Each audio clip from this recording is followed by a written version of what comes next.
Équipe nationale et la République démocratique du Congo bakoki ko repêché pe abeta lisusu Coupe d'Afrique des Nations au Robeta na Cameroun en 2021. Ezali suite na affaire moko administrative au ezali ko opposé na sélection gabonaise. Na bongo affaire ngo ezali ko concerner milieu du terrain gabonais Gelor Kanga oyo azali ko porter ba origine congolaise kasi a falsifié ki identité na ye pour kolobaki abotama na OIM na Gabon alors que abotama na Kinshasa.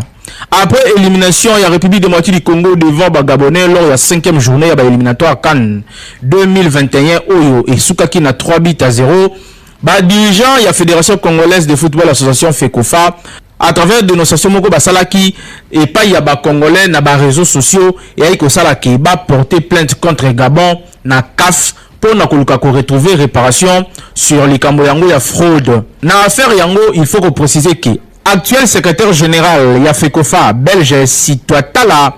azalaki ancien président ya Gelor Kanga ou ya Gabonais wana na moko ya ba club amateur esika pe manai ko évoluer awa na Kinshasa na identité ya Gelor Kiaku. Pona yango après ba étude ya dossier na nzela ya CAF instance fêtière ou ya football continental a envoyé courrier mususu na fédération gabonaise ya football FEGAFOOT na butu ya le 17 avril au uti koleka pe asengi na ye amema ba élément ya défense sur ba accusation aux ali porté contre ye na joueur na ye. D'après ba information aux ali fourni na Freddy Kwala, journaliste peu proche de la Fédération gabonaise, mokolo ya lobby lundi 25 avril na vidéo moko asalaki direct sur Facebook, ba autorité ya pays wana ya Pierre-Emerick Aubameyang ba talisiki ba salaki effort ya koluka ko défendre mais malgré yango Gabon azali ko courir grand risque. Ba Panther bazali na deux options pour na s'en sortir na situation oyo ya liboso ba rozala disqualifié na prochaine CAN na profit ya République démocratique du Congo wanande et place RDC a kozonga na kati ya masolo. Comment na joueur na bango kozala sanctionné pour na carrière internationale na ye nyonso. Par ailleurs, selon ba règlement ya Coupe d'Afrique des Nations CAN édition 2019 na chapitre 20 où ils allaient porter sanction na fraude, falsification peut erreur administrative ils allaient stipuler que na article 45 ce qui CAF à apprendre que bo falsifier qui document moko bo sala ki ba manœuvre moko pour na koluka ko participer frauduleusement na compétition to ko kota ba kombo ba joueur moko ya lokuta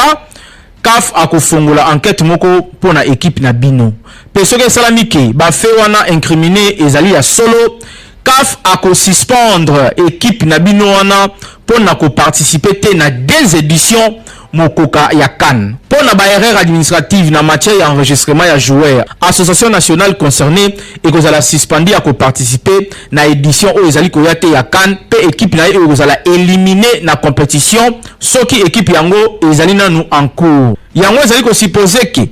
République démocratique du Congo a koki ko espérer ko beta na Coupe d'Afrique des Nations soki enquête oyo et salemi bien par conséquent il faut que la verdict oyo oui, que ça l'a rendu public la Confédération africaine de football après étude, il y a dossier, peut que se référer à ma preuve, peut ma pièce à conviction, oyo, moutouna moutou, à ko présenter comme moyen de défense naïe. Donc, keba na mystique ya fourmi, RDC a pris que son anakan DTG, Kinshasa et l'équipe partout.